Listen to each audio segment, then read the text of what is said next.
L'histoire que je vais vous raconter aujourd'hui, elle est complètement dingue et je vais vous la raconter puisque je l'ai découverte ce matin. Mais avant de rentrer dans le vif du sujet, si le marketing et la com ça vous intéresse, je vous invite à vous abonner à cette chaîne YouTube. Vous allez y voir plein de contenu et vous allez progresser petit à petit chaque jour. Aujourd'hui, on va pas parler politique, mais on va parler de communication politique. Alors j'ai une passion chelou, c'est que j'adore les documentaires politiques et de tous bords, je regarde un peu de tout, je trouve ça super intéressant pour comprendre le monde dans lequel on vit aujourd'hui. Le problème, c'est que j'en ai vu tellement que maintenant je tourne un peu en boucle sur les mêmes sujets. Des fois, je revois même ceux que j'ai déjà vus il y a quelques années. Mais pas plus tard qu'hier, je suis tombé sur une pépite. Et pour pas perdre tout le monde, je vais juste revenir un peu dans le passé. Notre histoire, elle concerne principalement François Mitterrand, qui a été président entre 81 et 95. Vous avez peut-être déjà entendu parler du publicitaire de génie qui a aidé François Mitterrand dans ses campagnes et qui s'appelle Jacques Séguéla. J'ai un livre de lui, un espèce de gros pavé avec dedans plein de campagnes historiques. Et c'est toujours intéressant de se plonger dans les vieilles campagnes d'avant parce qu'en fait, le monde a pas mal changé mine de rien. Aujourd'hui, sur Internet, vous pouvez tester des dizaines et des dizaines de publicités, de variantes, de messages. Vous pouvez tester plein de choses pour des tout petits budgets. Quand je parle de tout petit budget, on parle de 500 €, 1000 € maximum. Et rien qu'avec ça, vous avez déjà plein d'informations. Mais à l'époque, il faut se rendre compte de ce que c'est. Rien que produire une photo, ça demande d'avoir le photographe, son matériel, le savoir-faire, le mannequin, la mise en scène, l'idée de ce qu'on va promouvoir et les retouches. Et après ça, ce contenu, il faut le produire, donc vous allez l'envoyer sur des magazines, vous allez les afficher dans la rue. Vous ne pouvez pas le faire pour 500 € ou 1000 € de budget. On parle tout de suite de très grosses sommes à 5 chiffres. À l'époque, les gens qui produisent ce type de publicité, ils sont super balèzes dans les messages. Et du coup, vous avez plein de choses à apprendre dans ce type de bouquin. Moi, en l'occurrence, je l'ai acheté d'occasion et vous en avez pas mal de ce type-là, donc renseignez-vous, vous pouvez en trouver plein sur Internet, profitez-en. Pendant longtemps, comme tout le monde, je pensais que Jacques Séguéla, c'était vraiment le mec qui était derrière la com de Mitterrand et qui l'a aidé à se faire élire. Mais en fait, ce que j'ai appris dans ce documentaire, c'est qu'il y a en réalité deux personnes de l'ombre. Jacques Séguéla a joué un rôle important et c'est quelqu'un de beaucoup plus médiatique que nos deux protagonistes, mais ceux à l'origine du succès de com de Mitterrand s'appellent Gérard Collomb et Jacques Fillan. En 1974, lorsque Valéry Giscard d'Estaing gagne les élections, Gérard Collomb il est dégoûté. Lui, il est de gauche, il voulait que ce soit Mitterrand qui gagne, ça s'est joué à pas grand chose. Et donc, s'est dit, la prochaine fois, il faut que ce soit lui qui remporte les élections. Gérard Collomb a bien réussi sa carrière et le défi qu'il voulait se lancer, c'était d'aider Mitterrand à prendre le pouvoir lors des prochaines élections. Les deux hommes se rencontrent, ça matche bien et ils décident de faire des essais. À l'époque, François Mitterrand est au Parti Socialiste et l'idée c'est que Gérard Collomb va commencer à faire de la communication autour de lui et notamment gérer la communication du Parti Socialiste. Son job c'est faire en sorte que les messages ils soient cohérents, qu'ils soient efficaces. Et ce qui est intéressant c'est que c'est vraiment deux mondes qui se confrontent et qui ne sont pas du tout habitués à collaborer ensemble. Il y a le monde politicien qui est lui, vous savez, un peu noble, grandes écoles, on parle de choses sérieuses. Et de l'autre côté, vous avez le publicitaire qui doit vendre un produit en quelque sorte. Et c'est la première fois en France que réellement on intègre cette dimension marketing dans une stratégie politique. Sauf que les élections de 81 commencent à arriver à grands pas. Et ce qui se passe, c'est que Mitterrand, il n'est pas du tout favori des sondages. À l'époque, c'est Michel Rocard qui est en tête des sondages. Et Mitterrand, lui, il est très loin derrière. Pourtant, Gérard Collomb, lui, il a cette intuition de se dire mais en fait, Mitterrand, c'est juste un produit qui est mal exploité. Et tout son job, ça va être de trouver non seulement un moyen de faire en sorte d'exploiter mieux ce personnage, mais aussi de trouver les bons partenaires pour mettre en scène tout ça. Et un jour, par hasard, il rencontre un gars, il discute et il se rend compte que lui, il a des bonnes idées, il est intéressant. Jacques Fillan, à l'époque, c'est un freelance, il a du mal à boucler les fins de mois. Et Gérard Collomb lui dit, viens avec moi, on va essayer de travailler sur l'élection de Mitterrand. Ensemble, ils tombent sur les études d'un organisme qui s'appelle la Cofremca, Société de conseil et de recherche appliquée en marketing. Et c'est un organisme qui conseille les grands groupes et qui permet d'obtenir des études de marché qualitatives. En gros, ils vont envoyer des gens s'infiltrer dans plein de groupes sociaux et essayer de collecter de l'information pour sentir un peu les tendances du moment et l'opinion publique. Ils se plongent donc dans les rapports et ils vont découvrir que les Français, d'une manière générale, ont un besoin d'être rassurés. On est juste après les 30 Glorieuses, il y a beaucoup d'inflation, il y a beaucoup de chômage et la situation commence à être assez compliquée. Et donc le sentiment général, c'est ce désir d'être rassuré. Cette impression que le monde extérieur est de plus en plus dangereux, que l'avenir économique il est incertain et que l'évolution des mœurs évolue elle aussi. De cette manière, ils vont statuer un cahier des charges de communication qu'ils vont remettre à Mitterrand. Dedans, il va y avoir plusieurs éléments. Il va y avoir notamment qui est Giscard. Giscard, c'est l'homme qui cherche à plaire, qui est du coup léger, qui est cynique, qui est inconstant et qui peut paraître faible face aux événements. Tandis que Mitterrand, c'est vrai que par rapport à Giscard, bah, il a déjà fait plusieurs élections, il s'est déjà plusieurs fois ramassé, et puis il commence à être assez âgé. Mais finalement, c'est l'homme qui veut. C'est l'homme qui veut faire des choses, c'est l'homme qui veut faire évoluer la société. Ensemble, ils vont chapeauter tout ça, et c'est de cette façon que va naître cette fameuse affiche Mitterrand, la force tranquille. Si vous regardez la communication de Mitterrand à cette époque-là, tout est basé sur ses sentiments de protection. Et de cette façon, ils vont retourner petit à petit tous les petits défauts qu'aurait Mitterrand pour en faire des forces. Le fait que ce soit un homme âgé, ils vont le transformer en homme d'expérience, en sagesse. Le fait que Mitterrand soit pas une flèche en économie, et ben ils vont le transformer en un homme d'État et pas un chef de parti qui s'essaie à l'économie. Ils vont tenter aussi des gros coups, comme par exemple l'abolition de la peine de mort. Une opinion majoritaire est pour la peine de mort.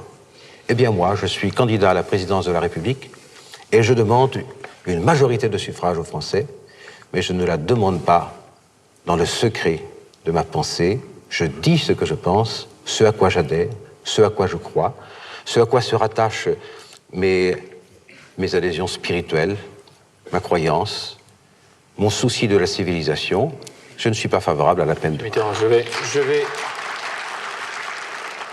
Petit à petit, tout ça se met en place et c'est gagné. Ils réussissent à remporter les élections, non pas qu'avec de la com, bien sûr, mais cette stratégie a permis de faire passer Mitterrand du fin fond des sondages à tout en haut et même élu président de la République. Ce qui se passe après, c'est assez marrant parce qu'au Parti Socialiste, tout le monde veut savoir comment est-ce que Gérard Collomb et Jacques Fillan ont fait pour faire remonter Mitterrand et le faire gagner. Et quand ils expliquent un peu ce qu'ils ont fait, il y a une sorte de mépris, une sorte de dégoût de ce qu'ils ont fait. C'est vrai que quand on travaille dans le marketing, d'un point de vue mondain, ça peut vite être mal vu. Mais le marketing, c'est des outils. Après, ce que vous en faites, ça vous regarde, c'est vos convictions à vous. Nous n'avons pas à rougir de faire du marketing. Si vous faites de la promotion de produits parce que vous estimez qu'ils sont bons et qu'ils peuvent aider des gens, vous n'avez pas à rougir. Et je vous le dis aussi, vous n'avez pas non plus à rougir si vous faites du marketing pour gagner votre croûte et que vous êtes du coup obligé de faire des fois de la promotion de produits que vous n'appréciez pas forcément. Ça fait partie du jeu et il faut bien vivre.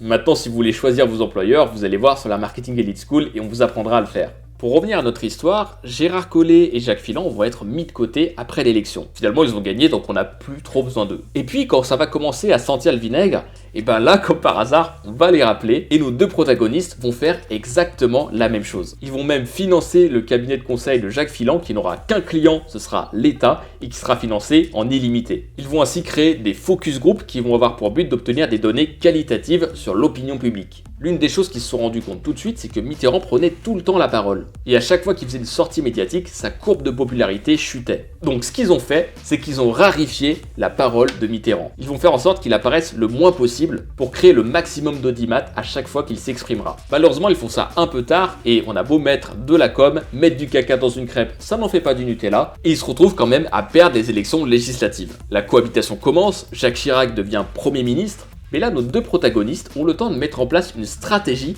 pour préparer l'élection d'après. Tout comme ils ont collé une étiquette à Giscard, ils vont coller une étiquette de bulldozer à Jacques Chirac. Un bulldozer, si vous mettez des murs, il les défonce. Par contre, si vous mettez de la gadoue, il s'enfonce et il s'embourbe dedans. Et Mitterrand derrière, il apparaîtra que quand ce sera nécessaire pour relever le pays et dire non aux choses fondamentales. Ils vont laisser la main libre à Chirac pour qu'il prenne toutes les décisions et que ce soit lui qui soit impopulaire, tandis que Mitterrand, lui, n'interviendra que sur les sujets les plus importants. La suite, vous la connaissez sans doute, mais Mitterrand va atomiser Chirac. Je viens de regarder les chiffres, il lui colle 54% à 45%. Ce qui fait plutôt mal. Lors de la réélection, dès le début, Gérard Collomb et Jacques Fillan vont être intégrés au dispositif et étendus aux ministres. Le problème, c'est qu'à cette époque, c'est Michel Rocard qui est le Premier ministre, et avec Mitterrand, ça colle plus trop. Il décide de le remplacer par Édith Cresson, qui deviendra la première femme Première ministre en France, mais ce choix est en totale contradiction avec l'analyse de Gérard Collomb et de Jacques Fillan.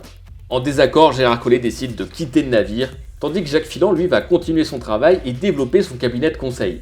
Malheureusement pour eux, la gauche se fait laminer aux élections législatives et Balladur devient le Premier ministre. Sauf que Mitterrand ne l'aime pas du tout, et ce qu'il va faire, c'est qu'il va comploter avec Chirac, qui va mettre Jacques Fillan sur le coup à nouveau.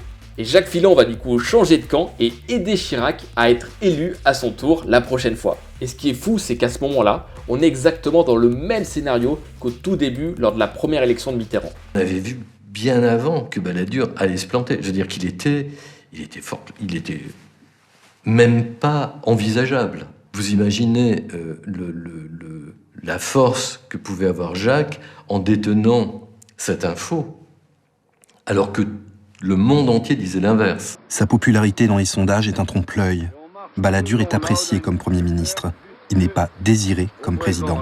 Chirac se trouve dans les méandres du sondage et petit à petit, la stratégie va opérer et il va réussir à remporter l'élection à son tour. En tant que marketeur, ce que je trouve incroyable avec cette histoire, c'est que les fondements marketing restent toujours les mêmes, que ce soit pour une élection ou la vente d'un produit, c'est les données qualitatives. Si vous arrivez à avoir des données qualitatives des gens qui vous parlent, ça change absolument tout. Tout devient beaucoup plus simple parce que tout d'un coup, vous avez une ligne de conduite qui est très claire. Et c'est la grande leçon que j'ai tirée de ce documentaire. On parle quand même d'une poignée de personnes qui ont réussi à 3 reprises à faire élire des personnes qui étaient impopulaires. Alors bien entendu, ils n'étaient pas tout seuls et c'est pas les seules raisons. Mais ça leur a donné une ligne de conduite claire. Si aujourd'hui vous voulez faire connaître votre projet, avoir cette communication claire et limpide basée sur ce que veulent vos clients potentiels, c'est la base. Vous devez y passer le maximum de temps, même si ça peut être un peu chiant. Parce qu'une fois que vous savez ça, tout le reste est plus simple. Vous savez où communiquer, quoi dire, comment le dire et qu'est-ce qui compte pour les gens.